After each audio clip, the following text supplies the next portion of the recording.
Hingga saat ini penanganan bencana banjir bandang dan tanah longsor di Sumatera terus dilakukan oleh pemerintah. Hingga Senin siang BNPB mencatat setidaknya lebih dari 400 orang meninggal dunia. Dahsyatnya bencana yang menerpa wilayah Sumatera Utara, Aceh, dan Sumatera Barat mengundang tanya mengapa pemerintah belum menetapkan bencana ini dalam kategori bencana nasional.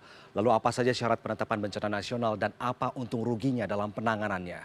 Kita bahas bersama narasumber sudah bergabung Direktur Literasi Politik Indonesia Ujang Komarudin. Selamat malam Kang Ujang. Selamat malam Bang Victor. Dan ada pula Direktur Lembaga Bantuan Hukum Padang Diki Rafiki. Selamat malam Bang Diki.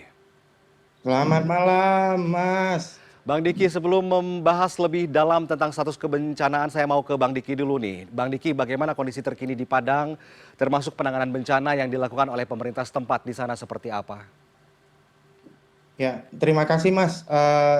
Update di Sumatera Barat bahwa memang per hari ini tentu pemerintah pusat sudah ada datang ke Sumatera Barat, tapi poinnya bahwa masih banyak wilayah yang kita catat ada 2 wilayah yang belum masuk satu pun terkait soal logistik dan juga masih terisolasi dari luar gitu. Dan beberapa bahan sembako tentu hanya banyak menumpuk di beberapa titik, belum tersebar ke beberapa yang titik-titik yang cukup jauh, bahkan yang perlu tidak bisa mobil jalan ke sana. Itu banyak update hari ini, dan juga beberapa hal hari ini sebenarnya pemerintahan daerah kabupaten yang terdampak sebenarnya sudah menyerahkan gitu kepada provinsi atau bahkan ke pusat untuk minta tolong Ya. atau sudah nyerah dalam hal ini. Ya, ini sedikit lebih sama dengan Aceh begitu ya. Saya mau ke Kang Ujang. Kang Ujang, banyak yang mempertanyakan mengapa bencana banjir dan longsor yang menimpa Sumatera ini tidak masuk kategori bencana nasional begitu. Mengingat daerah terdampak sangat luas, jumlah korban terdampak juga tidak sedikit. Bagaimana analisa Anda terkait ini, Kang Ujang? Status kebencanaan nih belum menjadi bencana nasional, Kang Ujang. Ya, ada ketentuan-ketentuan mungkin ya, aturan-aturan yang itu dipegang oleh pemerintah pusat dalam hal ini Presiden. Eh, saya melihatnya dalam aturan saja, misalkan berdasarkan pada penetapan status kedaruratan ya dari BNPB itu ada 3 kategori. Yang pertama itu level kabupaten. Nah, status darurat itu ditetapkan jika Pemda masih mampu memobilisasi sumber daya, mengaktifkan komando darurat dan menangani evakuasi dasar.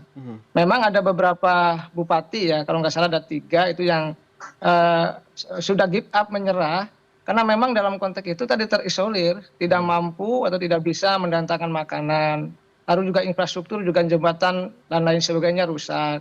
Nah ini kan menjadi tantangan tersendiri, dan give up itu ya hal yang wajar karena sulit. Di sana kan Pemda tidak punya helikopter gitu, tidak punya akses juga ketika terjadi bencana. Yang level yang kedua itu adalah level provinsi, di mana status meningkat jika kabupaten kota secara resmi menyatakan tidak mampu, kemudian diverifikasi oleh gubernur. Itu level yang kedua. Nah yang ketiga ini level nasional yang tertinggi, baru dapat ditetapkan jika gubernur menyatakan secara resmi bahwa pemerintah provinsi tidak mampu menangani. Nah ini menjadi poin penting. Lalu juga BNPB dan kementerian lembaga melakukan verifikasi cepat dan menyimpulkan bahwa fungsi pemerintahan daerah itu lumpuh. Nah lalu yang paling penting juga baru Presiden bisa menetapkan status nasional.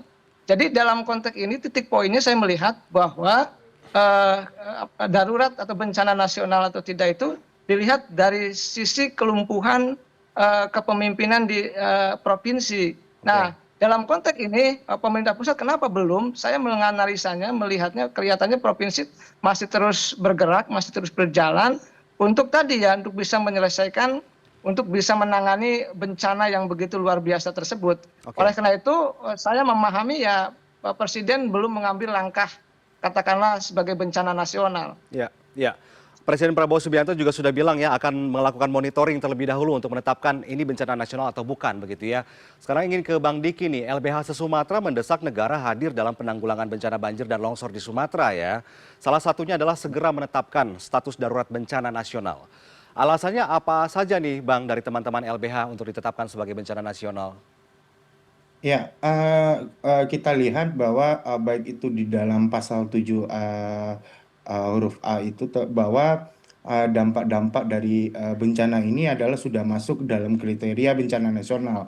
Pertama, ini tidak hanya dalam satu lintasan kabupaten kota atau satu provinsi, tapi sudah 3 provinsi yang menjadi korban dalam bencana ini gitu. Mhm. Lalu yang kedua, korban yang cukup banyak dan juga infrastruktur penting itu sampai hari ini masih banyak yang lumpuh gitu. Oke.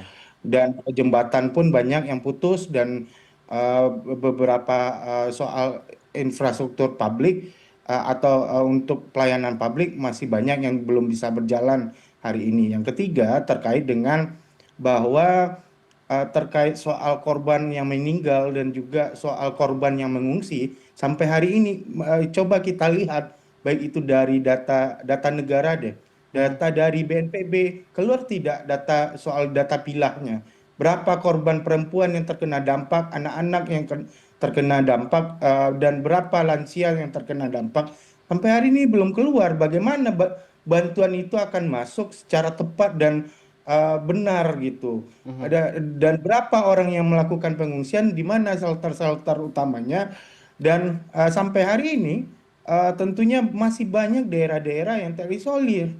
Nah, satu lagi yang penting ini menjadi dikatakan untuk ditingkatkan jadi bencana nasional bahwa di Sumatera, khususnya di 3 provinsi ini, saya kira ini di akhir tahun anggaran di provinsi tersebut sudah hilang.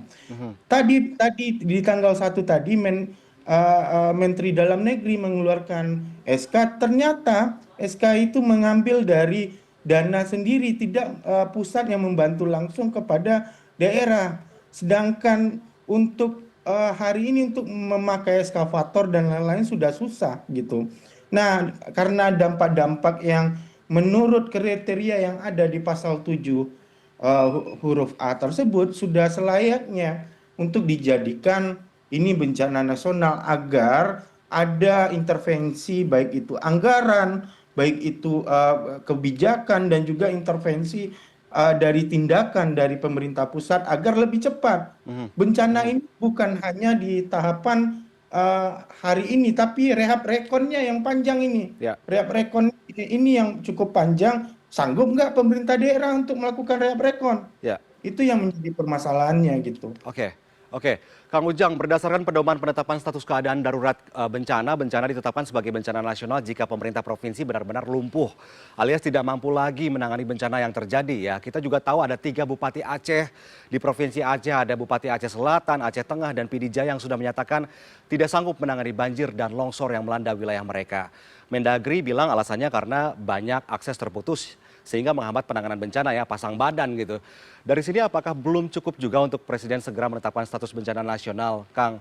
Apalagi tadi dari LBH juga bilang kalau memang dampak dari bencana ini cukup luas, pemerintah harus segera dan segera. Kita tidak ingin mendengar kata ya sudah sabar, ya sudah tunggu karena tadi juga saya mendengar ada kampung yang hilang di Aceh, kemudian ada beberapa daerah yang terisolir, ada beberapa daerah kabupaten kota yang sudah menipis stok bahan pangannya begitu. Bagaimana menurut Akang tanggapannya nih? Ya, tentu ini menjadi kewenangan dari Bapak Presiden ya. Saya tidak tahu apa yang akan menjadi kebijakan Pak Presiden. Mhm. Yang jelas saya selaku akademisi ya tentu menyarankan mana yang terbaik ya Ya. untuk dilakukan. Artinya ini kan kalau bahasa saya ya ini kan kiamat kecil ya. Lalu juga kalau bahasanya Gubernur Aceh itu kan tsunami kedua. Mhm. Artinya memang perlu penanganan yang serius oleh semua komponen bangsa ya. Semua kekuatan juga tadi Pak Presiden turun ya secara nasional di ketiga provinsi tersebut.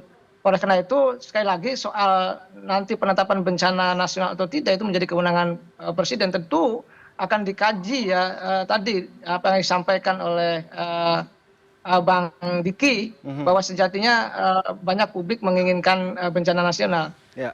Kalau boleh saya melakukan data pembanding gitu ya, tentu sekali lagi kalau urusan bencana nasional atau tidak serahkan kepada Presiden untuk melihat tadi dampaknya yang besar itu. ada kejadian gempa Jogja tahun 2006 ya. Ini luar biasa dahsyat.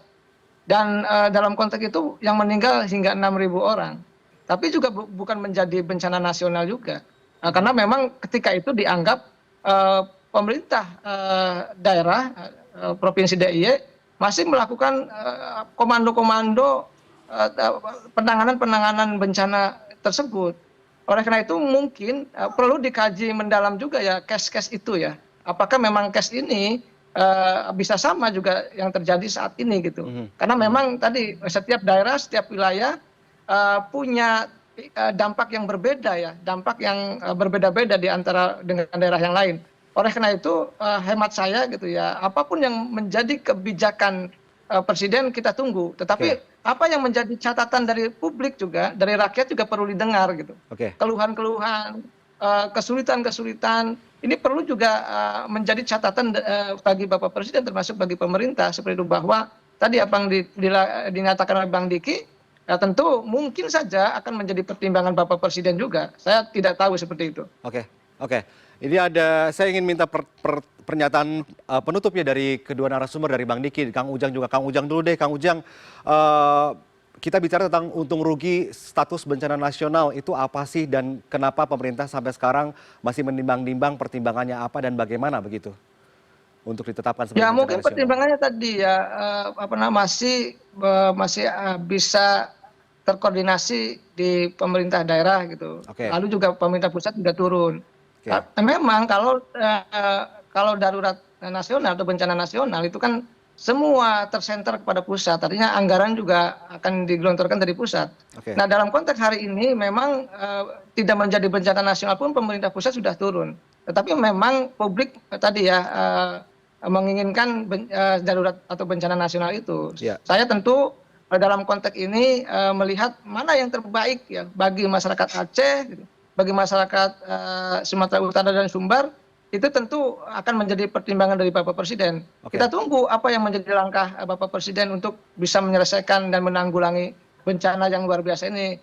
Saya prihatin dan turut berduka, dan dalam konteks itu kita mari bersama-sama untuk membantu masyarakat ketiga provinsi tersebut dengan kemampuan yang kita miliki masing-masing begitu. Ya, baik. Saya ingin ke Bang Diki. Bang Diki, kita tahu bahwa ada beberapa pihak juga yang menyebutkan bahwa ini bukan bencana hidrometeorologi, ini bencana ekologis begitu ya. Siapa yang bertanggung jawab atas para korban, para warga, dan apa sih yang akan dilakukan oleh LBH selanjutnya, atau akan ada masukan apa dari LBH untuk pemerintah ini soal bencana yang terjadi di Sumatera? Bang Diki.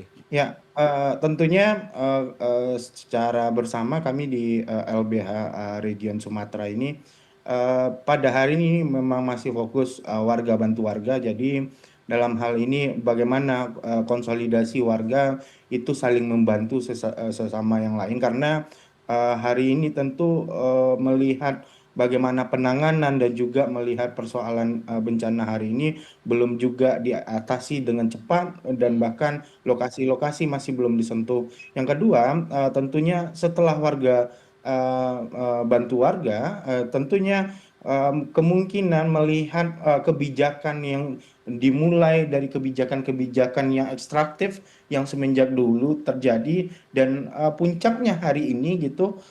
Bahkan masih ada juga puncak lebih di tahun depan, kalau kami melihat bahwa ini sudah bencana terencana dan terorganisir bencananya gitu, bukan karena alam lagi. Mungkin kita bisa melihat bagaimana masyarakat harusnya mengkoreksi tindakan-tindakan negara dengan bentuk jalur-jalur formal melalui citizen lawsuit. Tentunya ini yang kita coba melihat bagaimana kebijakan RT RW-nya, bagaimana kebijakan terkait soal penyelamatan kawasan hutan dan lain-lain. Karena memang Bang, bahwa yang menjadi masalah hari ini adalah kawasan hutan di hulu tersebut sudah gundul gitu, sudah banyak deforestasi hari ini gitu. Itu yang menjadi titik fokus kami setelah warga bantu warga ini, bahwa negara harus mengkoreksi tindakan-tindakan yang ekstraktif yang mesti melindungi kalayak atau warganya ya, secara penuh, bukan hanya melihat pembangunan itu dari sisi ekonomi saja gitu, karena dampaknya sudah terlihat bahwa ekonomi yang didapatkan selama ini ternyata hanya dihabiskan dengan 7 hari itu merugikan cukup banyak dan berapa triliun Ya. kehilangan hak ini gitu. Ya, Terima kasih, Bang. kita tunggu kapan Presiden Prabowo Subianto akan memutuskan bencana ditetapkan sebagai bencana nasional, dan juga setelah bencana ini Kementerian Kehutanan akan menyelidiki kemungkinan adanya aktivitas tambang dan penambangan tak berizin, dan kita tidak saling menyalahkan, tapi kita ada upaya untuk memperbaiki semuanya agar tidak terjadi bencana serupa. Terima kasih Kang Ujang, terima kasih banyak Bang Diki, terima kasih banyak sudah meluangkan waktu bersama kami di CNN Indonesia Prime News. Sehat selalu Kang Ujang, Bang Diki, selamat malam.